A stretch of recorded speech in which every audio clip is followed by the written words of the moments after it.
Here is a sequence. Let's begin and enjoy. So this position is actually called constructive rest. And the idea is that, there's no pressure in the legs or the body or the pelvis. Sometimes when people have the knees bent, they have a tendency for the knees to drop out, which is why often you could put a belt around the thighs just to hold those femur bones parallel. And then the arms just cross over the chest, and you can play with, they need to be a little bit higher. You can play with that. It's wherever that relaxation comes in, or a little bit lower. So you just don't want to, you can sort of soften your hands around the shoulders, or you can just try to really allow the fingers to soften here and the shoulders to soften. So you can imagine the whole back side of the body just curving around the spine, so that when you breathe, you're just breathing into that cavity of coming around the back body to the front, coming up through, and then as you exhale, it can go down, and you can imagine it coming around and back to the spine. So as you inhale, you have this coming around up through the front body. As you exhale, it goes down and around. And you can really try to see if you can imagine each of those sides of the vertebrae. Just there's these little edges on the side of the vertebrae that when somebody just softens their fingers in there can feel quite lovely. And you can imagine when you're breathing as if somebody's got fingertips, so they're just combing around that part of the spine, through the rib cage and through the shoulders. And then you can inhale, bring the breath just around and up, and exhale, it comes down and around back into the spine. So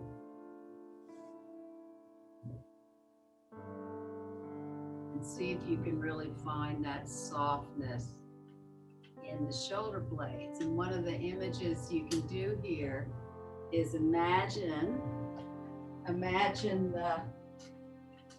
that there's a sponge between your shoulder blade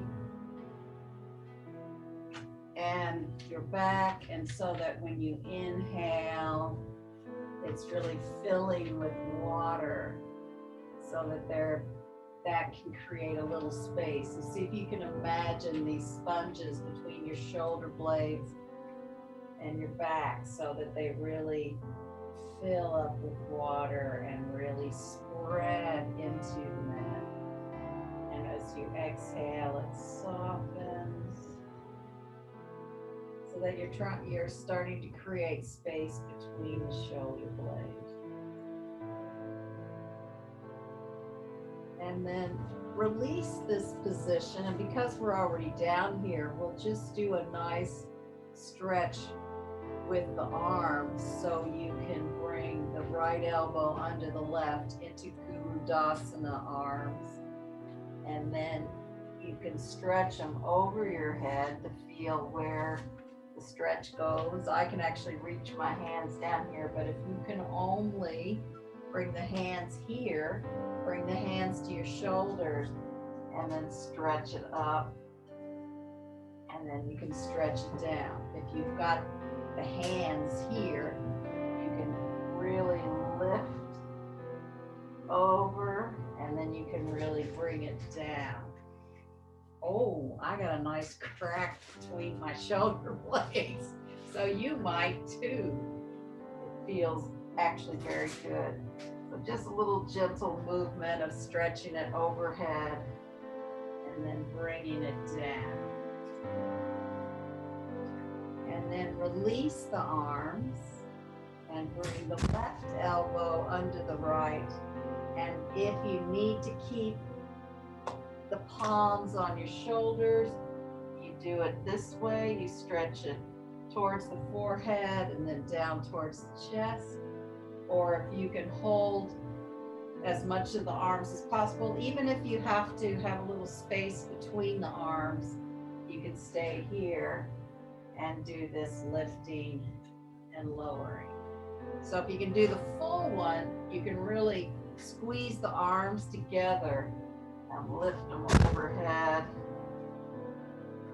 and then bring them down and overhead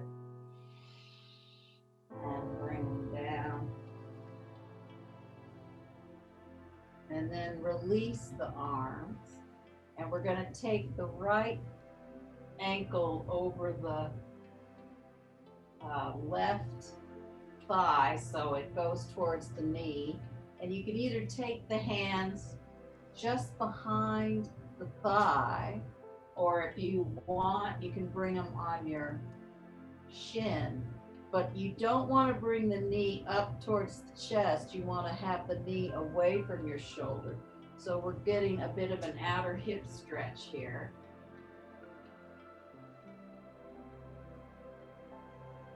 And if my hands are underneath my thigh, I can take my elbow and press it into the inner thigh. So you're trying to bring that shin towards the chest. That's the goal. Or I should say that's the direction. That's the direction of movement, not necessarily the goal.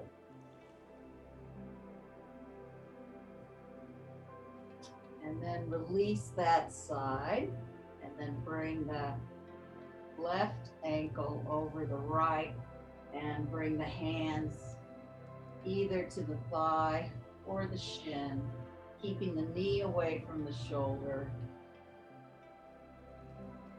And if you have the elbow there, you can press that into the thigh.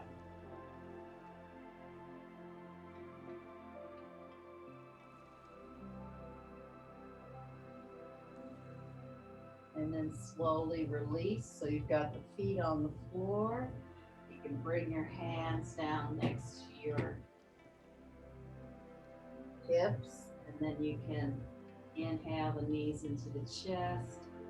Really extend through the heels up, bending the knees in towards the chest, softening the feet down to the ground.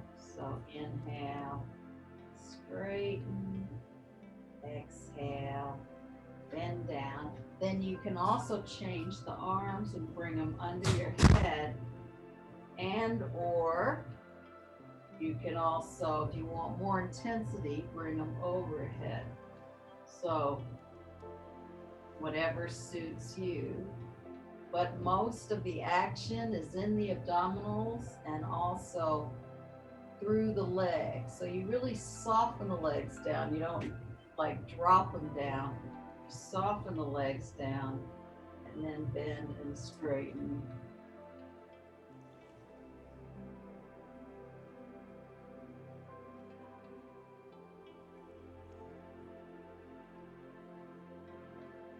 And then do 2 more of these.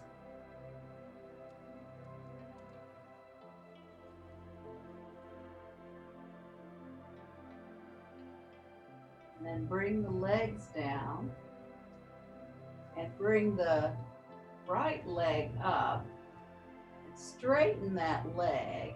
And then you can either hold the thigh or the shin, trying to get some stretch behind the hamstring. Then you're gonna take the opposite leg, the left leg, and try to really push out through the heel. It may be difficult to get that leg back down on the floor, but see if you can do it. And then you can slowly bend that leg up.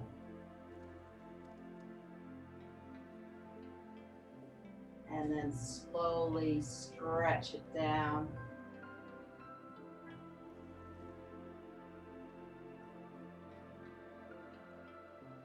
And then release that leg. Bend both knees in down to the floor. And then bend the other knee. So it's my left side, but you might be on the other leg. And just straighten that where you can. So you really press through that heel to open the backs of the leg. And then if you want, you can just put your hands, interlock the fingers around the thigh or the hamstring. Or if you have a little more flexibility, you can bring it on the calf muscle. And then you're slowly straightening, the opposite leg out. And then slowly slide that leg back in. Maybe you can get a little more stretch behind the leg. And then again, slowly straighten that leg out. Hold it for a few breaths.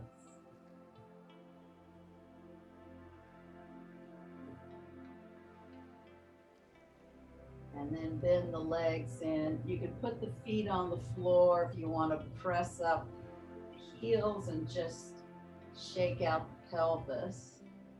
And then you can roll over to your side and come up to all fours. And we're gonna swing the right foot between the hands. You can put your fingertips here and just swing that right foot there. This is where, if you need some softness, you can put something like your towel under your knee. And then you bring the hands on the thigh. And we'll start straight up. So you're in this 90-degree angle. You want to have the hips as even as possible. And then you're going to slowly lunge forward.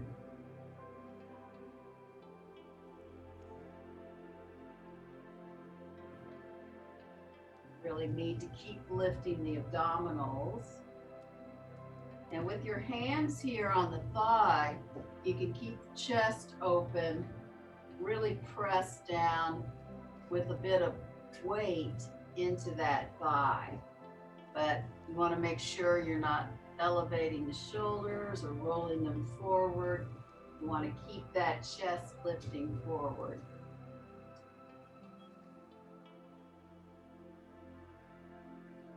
And then slowly take the fingertips on the side of the leg and you just swing that back so you're into all fours. And then with the fingertips up, you can swing the left leg through, hands up on that thigh, and really engage those abdominals. And then slowly press forward, lifting that chest. And really pressing some weight into those hands. So it's a good idea to be conscious of which hand is on top so that we're doing the opposite. So with my left leg forward, my left leg is on the bottom, left leg. My left hand is on the bottom, my right hand is on top. And then I come into a bit of a lunge.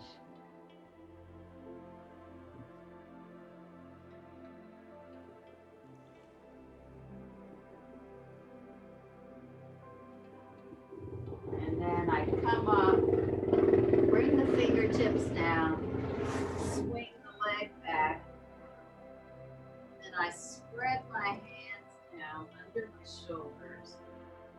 And I'm going to tuck the toes under and come into downward facing dog.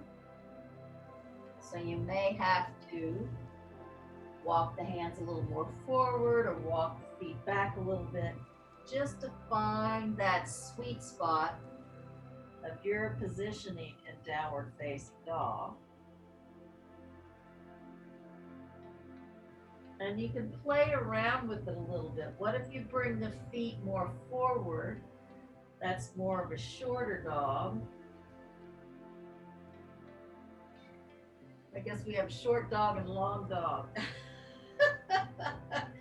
And then if you bring the feet, you don't want to bring the feet too far back, but you can still play with, what if you go way far back? Can you get a little bit more through the armpits here?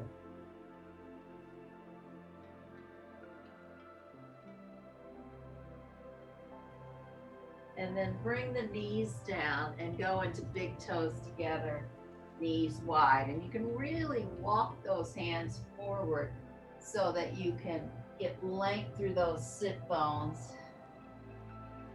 and find that stretch through the arms. Pressing into those shin bones, tops of the feet.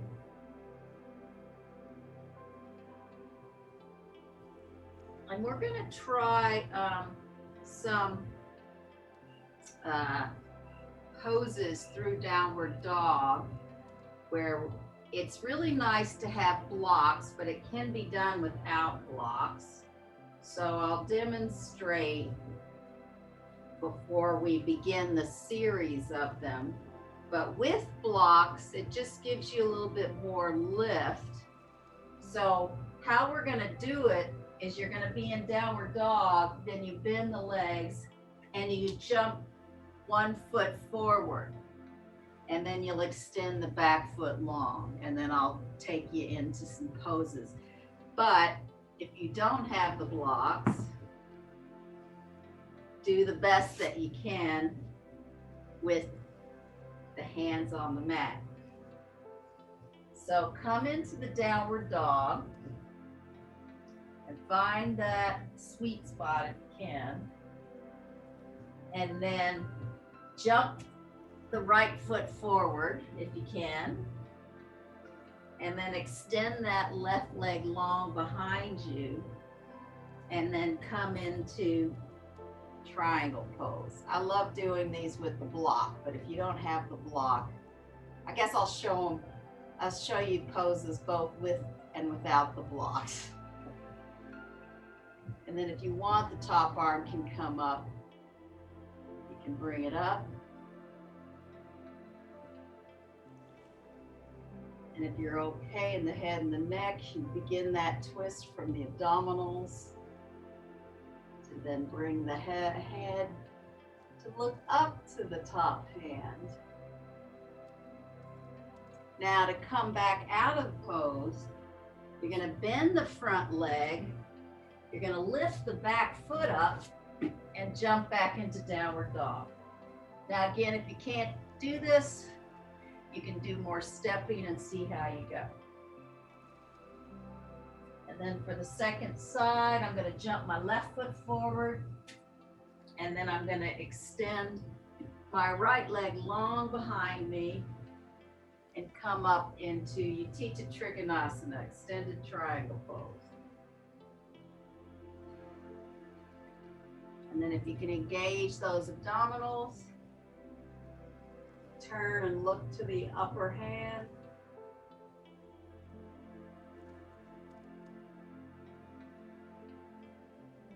Because your torso is actually in a bit of a twist there. So you really want to be engaging those lower abdominals. So then you turn around, bend that front leg, and you lift the back leg up, kick it up to then jump into downward facing. And then have a couple of breaths here, or you can go down, big toes together, knees wide. I'll do the second one with blocks, so I could show you how the blocks work in this pose. So come into a downward facing dog. And again, you want to get that sweet spot between the hands and the feet that feels right to you. And then I'm going to bend the knees and jump the right foot between the blocks, and then take that left leg long behind me, and I'm going to come into Parsvakonasana. So if you have the blocks here, you can actually keep a hand on the block and go into it this way. You can still put your forearm on the thigh. But if you have your block here, you can come into it this way. And then wherever the arm needs to go today,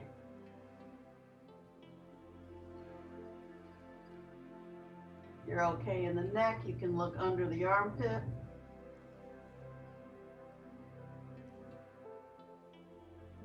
And then you pivot around, and with the hands on the block, you still lift that back leg up, kick it up, and bring the other leg behind. And remember, you can always step if you need to.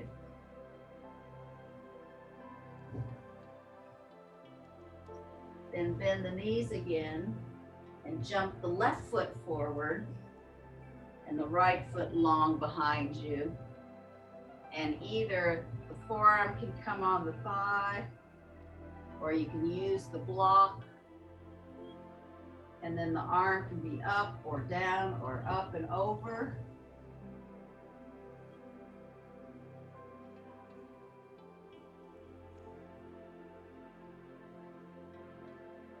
And then you can bring both hands back on the block, kick the leg up, and jump back into downward facing dog. You can stay in downward dog for a few breaths, or go into big toes together, knees wide.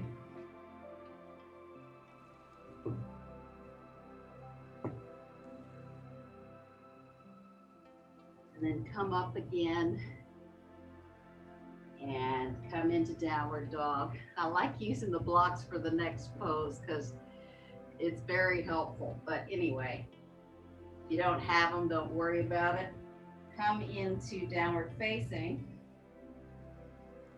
And this time, as you bend the knees and you jump that foot forward, this time you're going to lead the back leg up.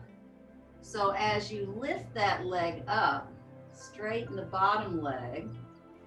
And you know, you can stay this way if you're having balancing issues, or you can slowly try to unfurl that top arm up and come into Arkarna Dhanurasana, half moon pose. And then to come out, you bring the hands around, you kick up the back leg, jump back into downward facing dog.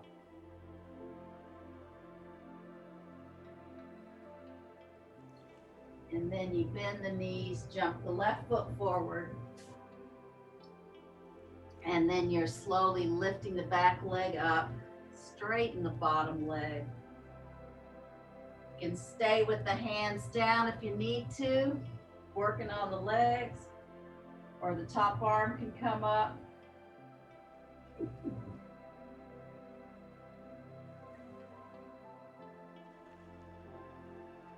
And then bring the hands back, kick that leg up, coming into downward dog, staying there, or going in big toes together, knees wide.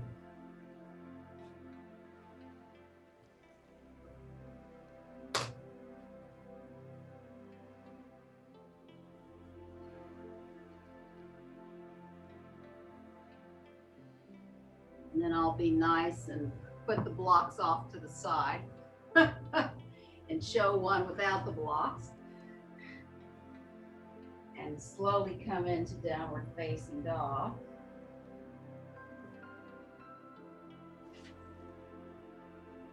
This time bend the knees and jump the right leg forward.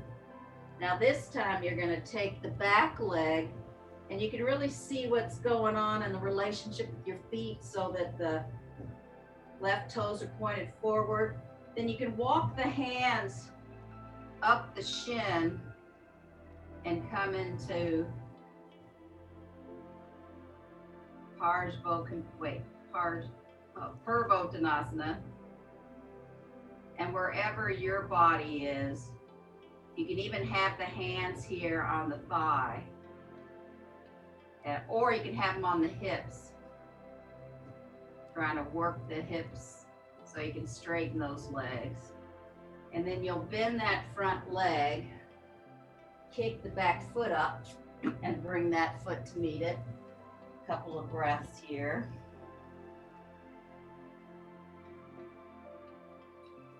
And then bend the knees, jump the left foot forward. And then just make sure those toes are turned in. So you don't want the hips swinging out. You want the hips right underneath you. And then you can walk the hands up the thigh, just like we did earlier in the lunge. And come forward here.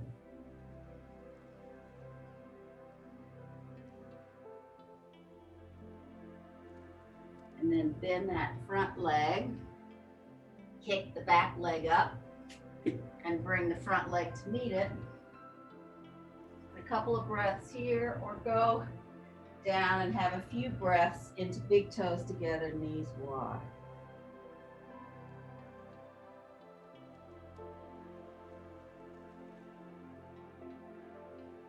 So come in and sit in Dhanurasana. Sit with the feet up.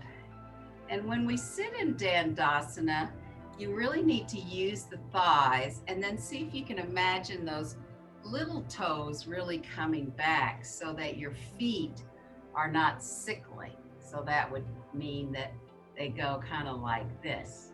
So if we sit here and get that lift, and that's why you want more underneath your sit bones if you tend to lean back a little bit. Now I'm exaggerating movements just to kind of show you that.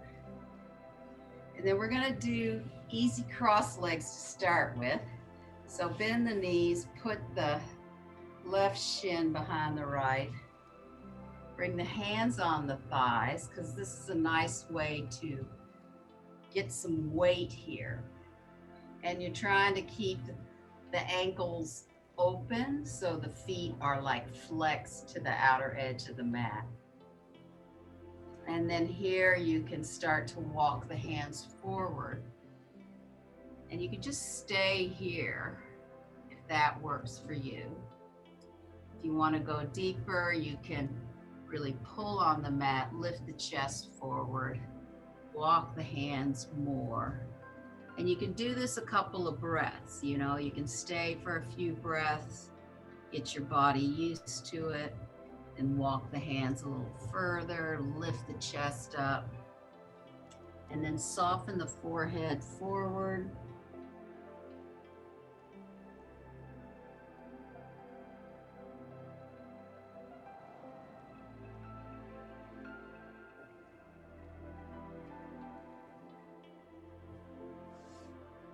And then inhale, slowly coming up. Bringing the knees up, extending the legs long. Hands next to you. Really extending through those legs so that this pose is not just a resting pose. It's actually a lifted pose. You can sit here for a while and really work on the strength of your legs, really work on the verticality from your pelvis up to your head, from your sit bones up. And then bend the knees again. Place the left shin in front of the right, or the right shin behind the left. Whichever way you think easier. And have the hands on the thighs, just to weight the thighs down to the ground, to feel that weightedness. And then you can start to walk the hands forward. And again, like the other side, you can stay a few breaths wherever you need, however you need to start. If you need to start right here, start right here. And then you can walk a hand forward, like a palm length forward, and press the hands, lift the chest up. Just see where you are today. And then at the last little while, you can soften the forehead down.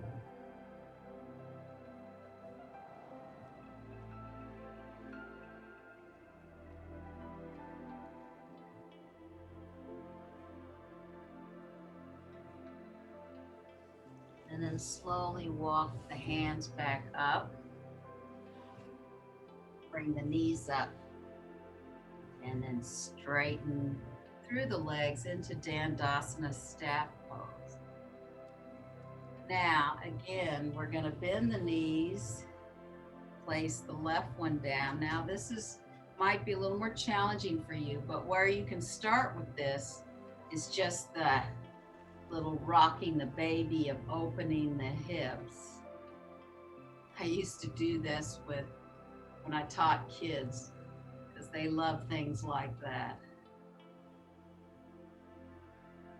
And then if you can place that ankle on the knee, it's called fire log pose.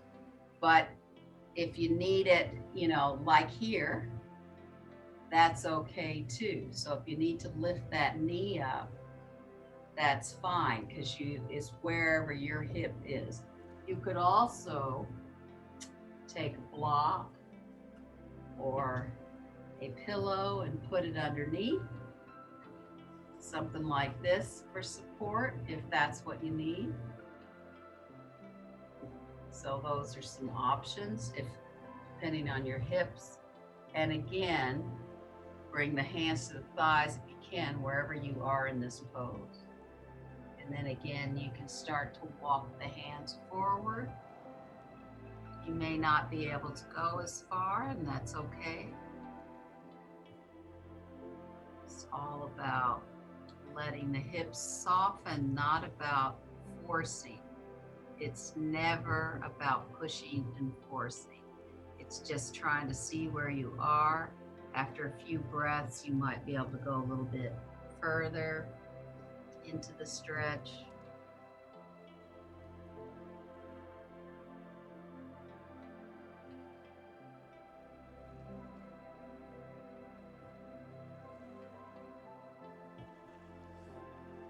And then inhale, slowly come up and bring the knees up. There's another trick you can do that I'll show you sometime if you need to keep your knee open by using a belt. So sometime when we're doing this, something like this again, I'll show you that little technique.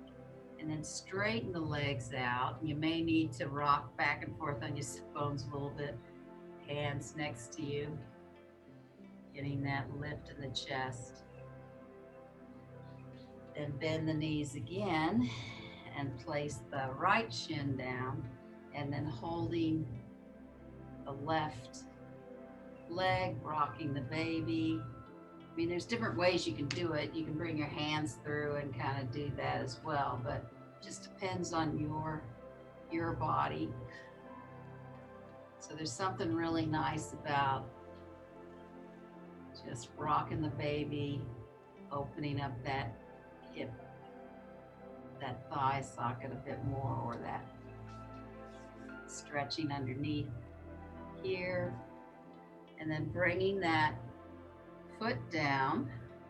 And again, if you need more height, you put a pillow underneath the knee or a block. Like if you needed to go this high with this pose, and maybe this leg is like this too, you can put something there and you can put something here. So don't feel like you have to look like me.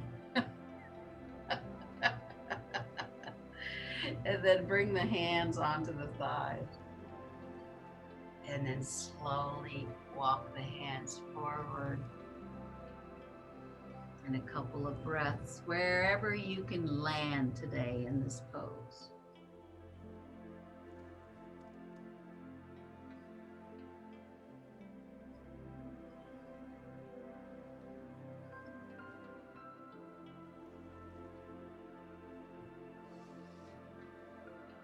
Slowly walking the hands up, stretching the backs of the legs here, and we'll see how we go. You know, we got a few minutes. We're just gonna try a little bit of this pose is nice if you have two belts, because most of the time most of us can't hold our both toes together, but you can put your hands on your thigh.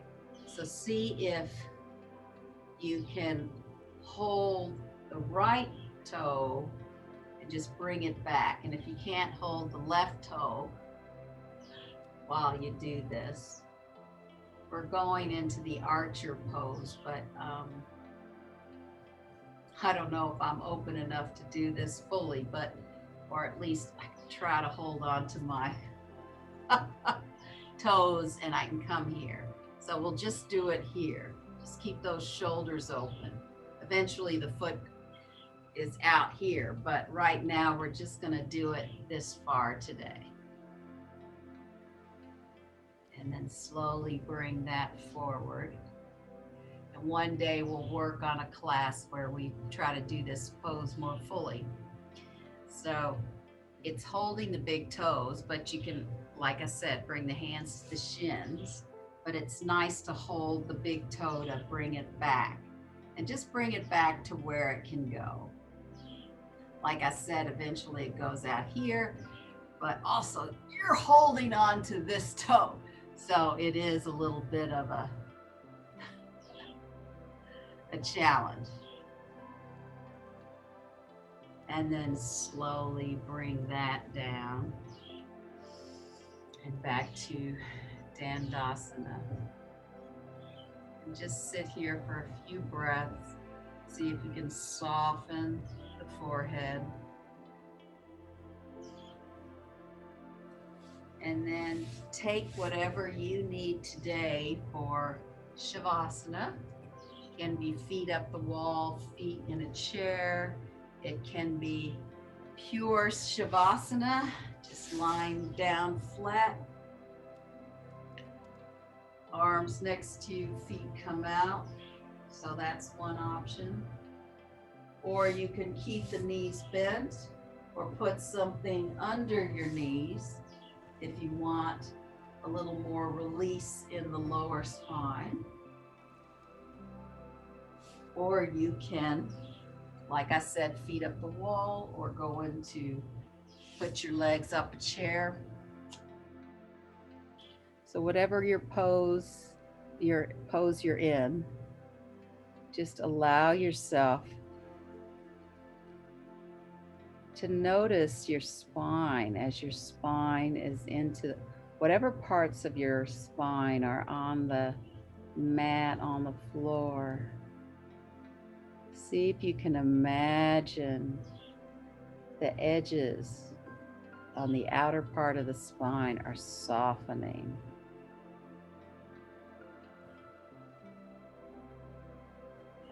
So we'll start in the pelvis, where whatever part of your pelvis is onto the floor, maybe it's on a pillow or feet up the wall. And see if you can imagine that sacrum really spreading and widening so that the bone is actually softening. Because while our bones give us support and they have weight to them, they're also malleable. They also have some softness to them. And then see if you can move up into the lumbar spine. Now that's where we have a natural curve. So you might not feel those vertebrae touching the floor, but see if you can imagine those vertebrae softening and widening. Sometimes it's really good to get a picture, like looking at a picture of what a vertebrae looks like, and then see if you can imagine just that space in those vertebrae.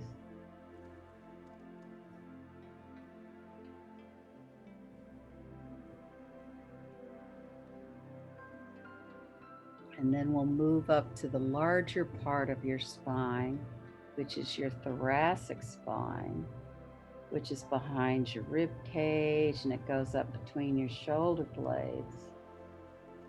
And see if you can, if it's helpful, if you're trying to sense into all of those vertebrae, you can start right at the rib cage and kind of imagine your way up those vertebrae, and they each soften. There's space between them. It's a bit like a pearl necklace, but there's space between them.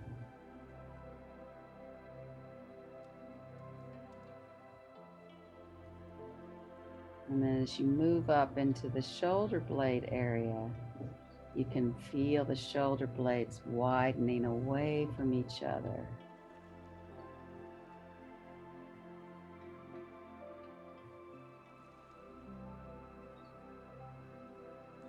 And then we move up into the cervical spine, which is in your neck. And again, that's another curve where you are not going to feel your neck onto the floor. You're going to feel that natural curve. And see if you can imagine space on the sides of each of those vertebrae. And see if you can feel it as you come up towards the base of the head, the base of the skull. And up here we have the atlas and the axis that really supports the head on top of our cervical spine, on top of the whole spine, actually.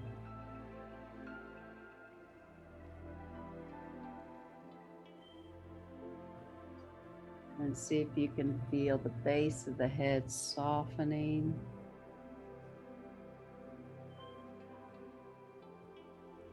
See if you can sense into all those bones in the head.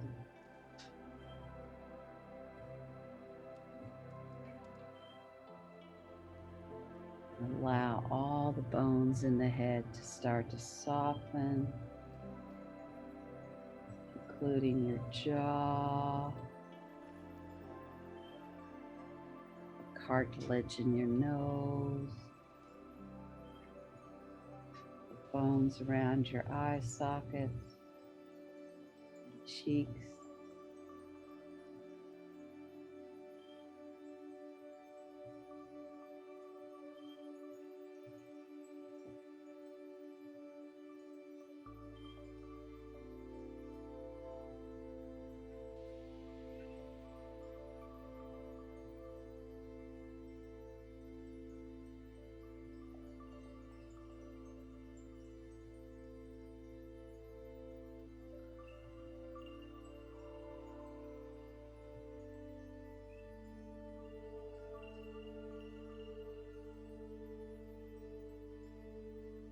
And then slowly begin to deepen your breath.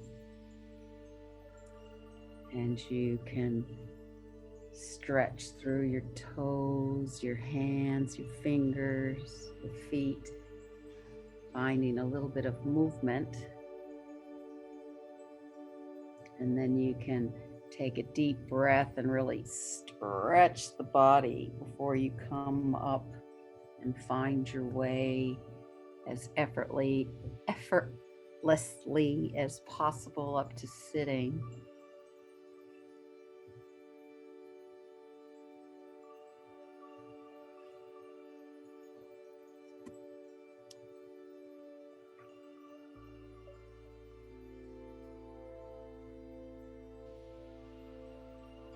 And thank you for coming. And again, with the hands in prayer position, you can say good thoughts, kind words, and heartfelt actions. Sometimes that reminder will help us remember throughout the day when we're struggling. So again, it's good thoughts, kind words, and heartfelt action. Thank you for being here. And namaste.